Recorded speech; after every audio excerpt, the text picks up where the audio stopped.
श्रीनगर के वीर चंद्र सिंह गढ़वाली मार्ग में पौड़ी बस अड्डा से बद्रीनाथ की ओर करीब 100 से 150 मीटर की दूरी में बाईं ओर स्थित जोशी आटा चक्की।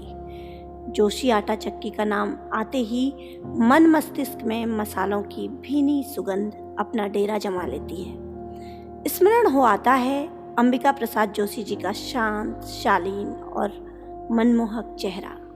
कानों में गूंजने लगती हैं सद्भाव का संदेश देती, प्रेम की पराकाष्ठा पर उतरी, नारी के अस्तित्व को बचाने का शंखनाद करती, सर्वहारा वर्ग के सम्मान की आस जगाती, सांप्रदायिक दंगों से मुक्ति का ऐलान करती और प्रकृति के संरक्षण का उन्नत भाव लिए कविताएं।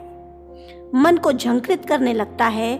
रामलीला में न जाने कितने ही अभिनयों में उतरा वह मजा हुआ कलाकार, जो साथी कलाकारों के लिए सदैव प्रेरणादायी बना रहा।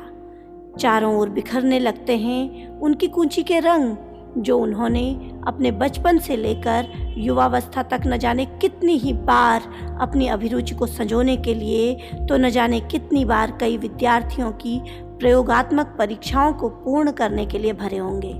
किसी भी आयोजन में और विशेषकर होली के अवसर पर साथी गायकों को उनकी ओर से ढोलक और हारमोनियम पर मिलने वाली संगत भी कम न थी। ऐसे ही तो थे हमारे अंबिका प्रसाद जोशी जी, एक व्यक्ति जिसके भीतर बहुआयामी प्रतिभा थी।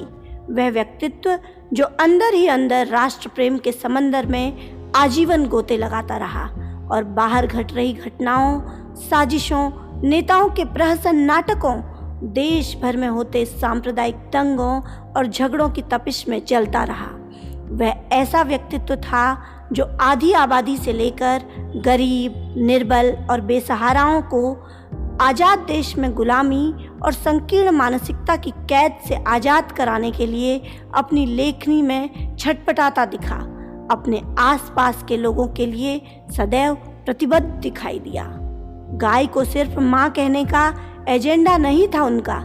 वो जहाँ भी गाय या किसी भी असहाय जानवर को देखते प्रतिबद्धता के साथ पहुँच जाते उसकी मदद को।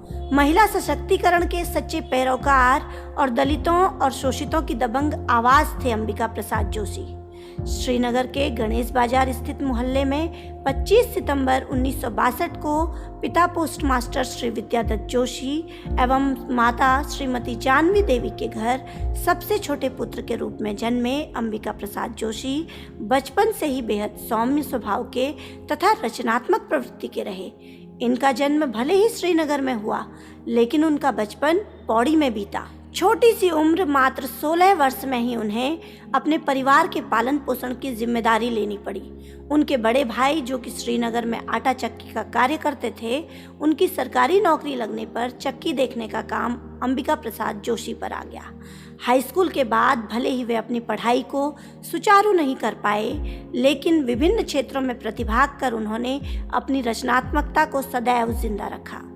रामलीला के मंच पर, काव्य गोष्ठियों में, अपनी दुकान पर चित्रकला करते हुए या किसी भी सामाजिक धार्मिक आयोजन में उन्होंने खूब सकारात्मक भूमिका निभाई।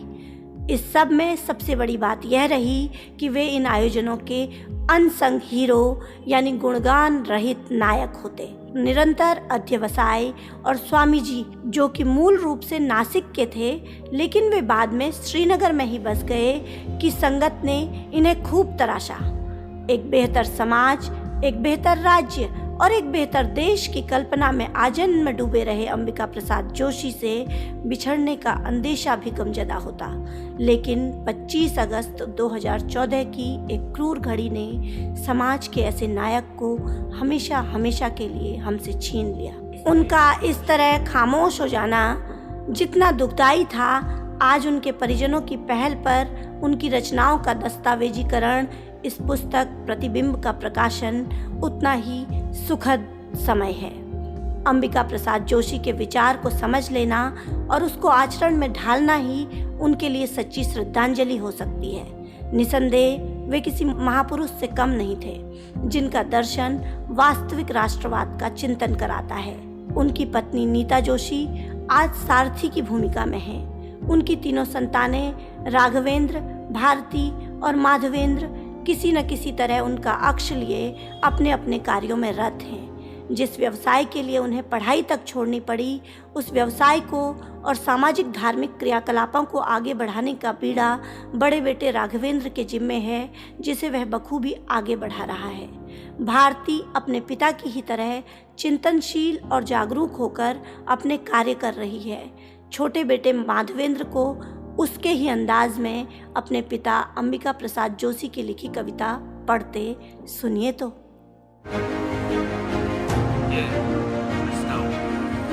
गांधी को गांधी रहने दो, उसने कब मांगी थी पदवी। गांधी को गांधी रहने दो, किस हक से पदवी दे डाली। क्या पिता तलक ही कर पाए उनके कर्मों का विश्लेषण। क्या तुम जानो जन जन के दिल में किस रूप में वो बैठा। गांधी को गांधी रहने दो, गांधी को गांधी रहने दो, गांधी को गांधी रहने दो, गांधी को गांधी रहने दो। उसने कब मांगी थी पदवी, उसने कब मांगी थी पदवी। किस हक से पदवी दे डाली, किस हक से पदवी दे डाली। अहिंसा की बातों को हमने मजबूरी गांधी की समझा। मजबूरी का नाम है गांधी, इन नारों का शोर क्यों चला। हम मतलब के सौदाई हैं, गांधी को कैसे समझोगे। मतलब के सौदाई हम, गांधी को कैसे समझोगे। अदने से गांधी को हमने पिता तो अपना कह डाला। गांधी के सिद्धांतों को आखिर क्यों है तज डाला।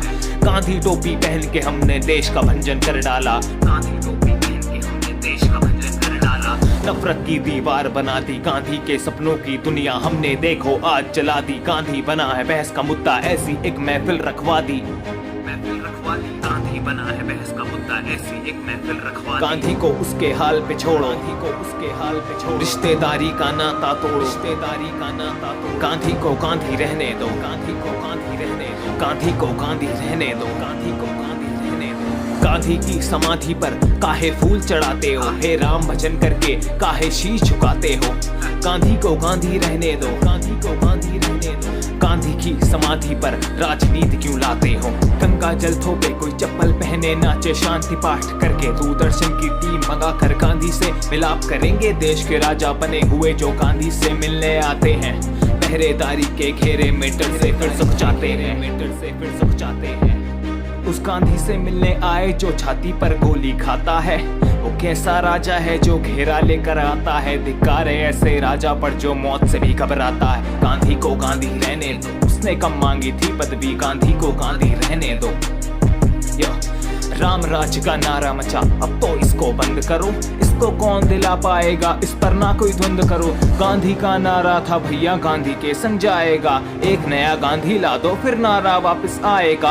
राम राज्य की सीमाओं पर नया ध्वज फहराएगा। राम राज्य की सीमाओं पर नया ध्वज फहराएगा। उसकी छांव तले इस सब हिल मिल के रह सकते हैं। जिसमें शबरी मैया होगी, जिसमें केवट भैया होगा।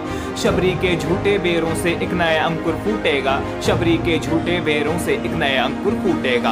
केवट की नैया होगी तो मंजिल अपनी मिल जाएगी। गांधी के सपनों की दुनिया अंगारों पे खिल जाएगी, अंगारों पे खिल जाएगी, अंगारों पे खिल जाएगी, अंगारों पे खिल जाएगी। फिर हर पदवी गांधी होगी, फिर हर पदवी गांधी होगी, फिर हर पदवी गांधी होगी, फिर